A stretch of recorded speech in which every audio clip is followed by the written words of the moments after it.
আচ্ছা, আপনাদের সবাইকে শুভেচ্ছা জানাচ্ছি। আজকে আমাদের একটা স্পেশাল মিটিং ছিল উপদেষ্টা পরিষদের। স্পেশাল মিটিংটা আয়োজনের উদ্দেশ্য ছিল আমাদের যে নারী ও শিশু নির্যাতন দমন আইন সেটা আমরা দেশের বর্তমান পরিস্থিতিতে যেভাবে ধর্ষণ বেড়ে যাচ্ছে, বিচারের দাবি উত্থাপিত হয়েছে, সেইগুলি বিবেচনায় রেখে আমরা অ্যামেন্ডমেন্ট করার জন্য এখানে বসেছিলাম।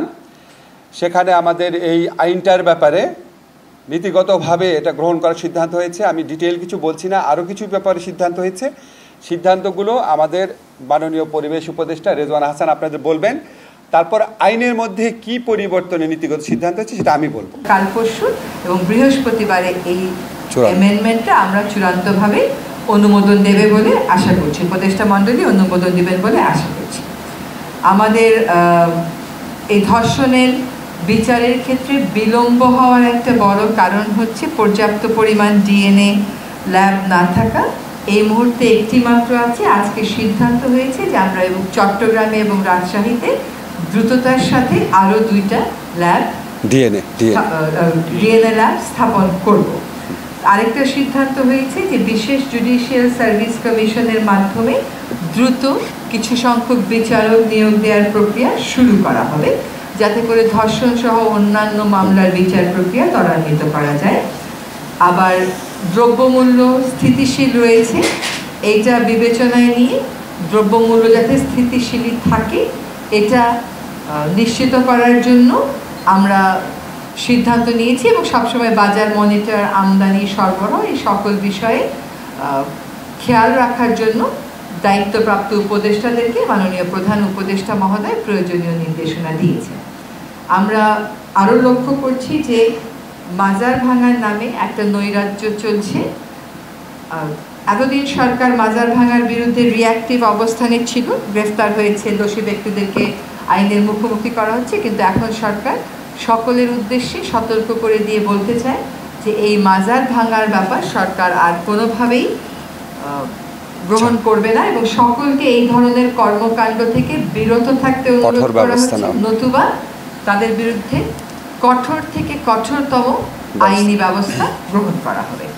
এবার আমি আমাদের আইন উপদেষ্টা মহোদয়কে নারী ও শিশু নির্যাতন দমন আইনে যে সংশোধনীগুলো প্রস্তাব করা হয়েছে এবং যেগুলো নীতিগতভাবে অনুমোদন করা হয়েছে সেগুলো উপস্থাপনের জন্য অনুরোধ করছি।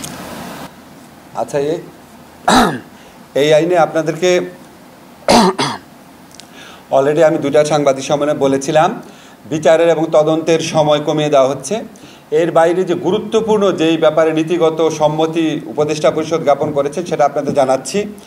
একটা হচ্ছে শুধু শিশু ধর্ষণ মামলার আলাদাভাবে বিচার করার জন্য, শিশু ধর্ষণের মামলার বিচার করার জন্য বিশেষ ট্রাইব্যুনাল স্থাপনের বিধান রাখা হয়েছে।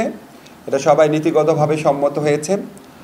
আরেকটা হচ্ছে আমাদের অনেক এই নারী ও শিশু নির্যাতন দমন আদালত দেখা যেত মামলার জট লেগে যেত, কারণ এখানে 2 ধরনের মামলা আসতো।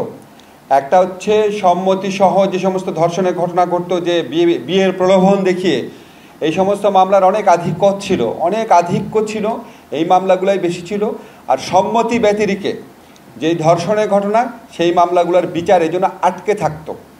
সেই জন্য আমরা এই আইনের মধ্যে বিধান করেছি বিয়ের প্রলোভন দেখিয়ে সম্মতি নিয়ে, প্রতারণামূলকভাবে হোক বা বিয়ের প্রলোভন নিয়ে হোক, সম্মতিক্রমে যেই ধর্ষণের ঘটনাগুলোর বিচার সেটা একটা আলাদা অপরাধ। আর হচ্ছে সম্মতি ব্যতিরেকে মাগুরার ক্ষেত্রে, বরগুনার ক্ষেত্রে যেই ঘটনাগুলো ঘটেছে সেই ধর্ষণের ঘটনাগুলোর আলাদা একটা অপরাধ হিসাবে এখানে আইডেন্টিফাইড হয়েছে।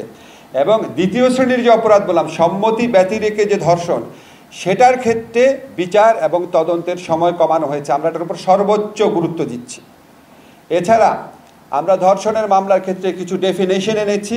ধর্ষণের মামলার ডেফিনেশন পরিবর্তন করে শুধু পুরুষ কর্তৃক না, যে কোনো ব্যক্তি কর্তৃক ধর্ষণকে শাস্তিযোগ্য করা হচ্ছে।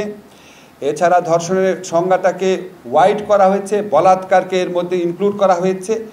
যে কোনো, আমি খুব বিশদ বর্ণনা যাচ্ছি না, আপনাদেরকে শুধু বলতে চাচ্ছি BNWL এর মামলাতে যে ডেফিনেশনটা ছিল সেটার অনেকাংশ এখানে আনা হয়েছে। শুধুমাত্র প্রকৃত মানে পেনিট্রেশন না, যদি অন্য কোনো বস্তু ব্যবহার করা হয় বা আপনার পায়ুপথে বা যে কোনোভাবে যদি ধর্ষণ করা হয় সেটাও আমরা ধর্ষণের শাস্তির আওতায় আনছি।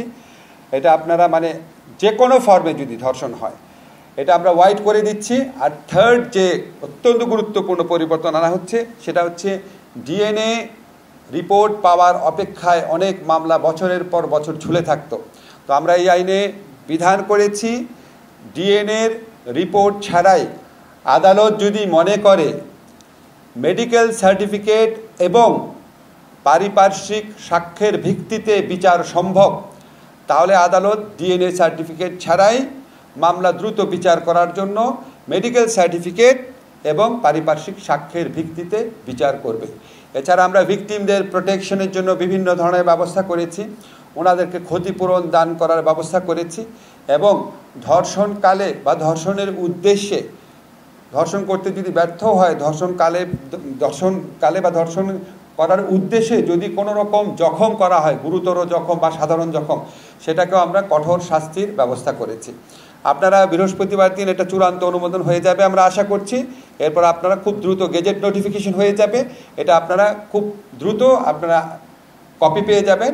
তবে আপনাদেরকে একটা জিনিস ক্ল্যারিফাই সাথে মাগুরায় আসিয়া হত্যা এবং ধর্ষণ মামলার বিচারের সম্পর্ক নাই। ওই বিচারে গিয়ে চলেছে নিজস্ব গতিতে এবং আমরা মনে করি খুবই দ্রুততার সাথে এই মামলার বিচার হবে। এই মামলার তদন্ত কার্য সমাপ্তির পথে, ডিএনএ রিপোর্ট পাওয়া যাবে 2-3 দিনের মধ্যে, তদন্ত কার্য সমাপ্তির পথে।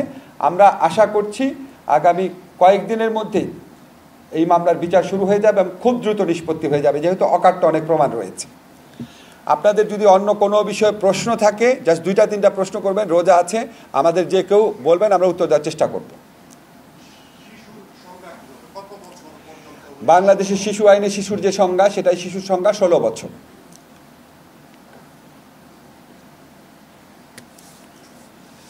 আর একটা কোশ্চেন নিব।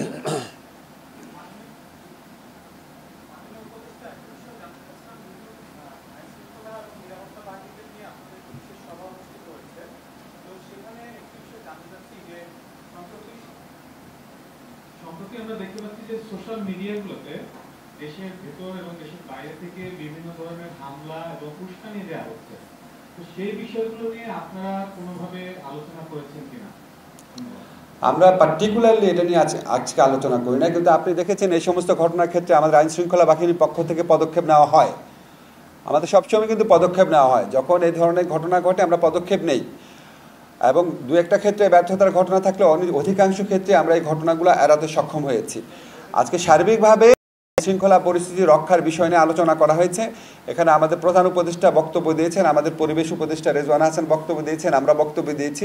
আমরা একটা কথাই বলেছি, দেশের এই সংকটময় পরিস্থিতিতে আমাদেরকে আরও বেশি দায়িত্বশীল হয়ে, উদ্যোগী হয়ে সবাই মিলে সমন্বিতভাবে কাজ করতে হবে, এটাই মূলত বক্তব্য ছিল। আপনারা যদি কাজ শেষ করে দেই। জি জি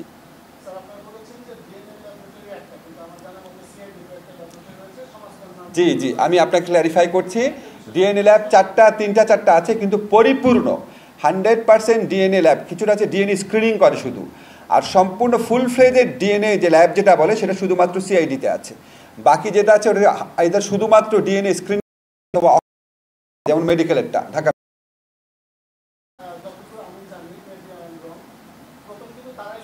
শুরু করেছিল, এটা কাজ করছে না ভাই, ওখানকার যে হেড ছিল ওনার সাথে আমরা কনসাল্ট করেছি, উনি বলেছে। আপনার প্রশ্ন থাকলে করেন, আমরা শেষ করে দিব। আমার মনে হয় শেষ।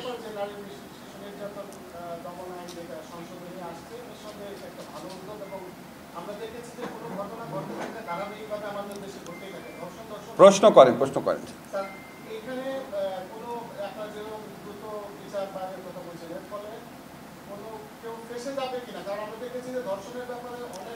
ও আচ্ছা ফাইন, আপনি যখন প্রশ্ন করেছেন আপনাকে একটা কথা বলি, মিথ্যা মামলার ক্ষেত্রেও এখানে একটা কঠোর বিধান আছে। আগে বিধান ছিল যে মিথ্যা মামলায় যারা ভিকটিম তাদেরকে অভিযোগটা জানাতে হতো। আমাদের বিচার সম্পন্ন হওয়ার পর কোনো বিচারকের যদি মনে হয় উদ্দেশ্য প্রণোদিতভাবে মিথ্যা মামলা দেওয়া হয়েছে, তাহলে উনি স্বতঃপ্রণোদিতভাবে ব্যবস্থা গ্রহণ করতে পারবেন। অ্যাবিউজ হতে পারে, হলে আমরা লক্ষ্য রাখবো, দরকার হলে পরে আবার আইনের পরিবর্তন হবে। আপনারা সবাই ভালো থাকবেন, সবাইকে আমাদের 3 জনের পক্ষ থেকে ধন্যবাদ।